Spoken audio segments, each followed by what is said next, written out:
పూలదండ వేస్తే ఆ ప్లేట్ మీద వేసి పెట్టండి.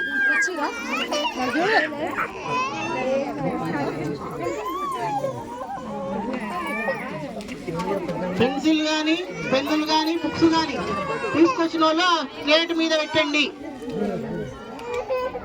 ప్లేట్ మీద రాసినాక బుక్స్ వేస్తే బుక్స్ చేయండి, లేదంటే పూలదండ వేయండి. ఫస్ట్ అయితే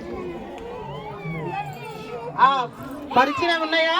ఏమి పరిచిన బియ్యం ఉన్నాయి కదా, బియ్యం మీద ఈ స్లేట్ కూడా పెట్టండి. బియ్యం మీద స్లేట్ పెట్టాలి.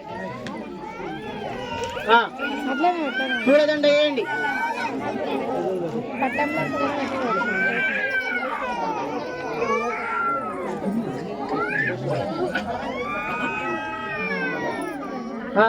ఇప్పుడు అందరూ అక్షింతలు తీసుకోండి.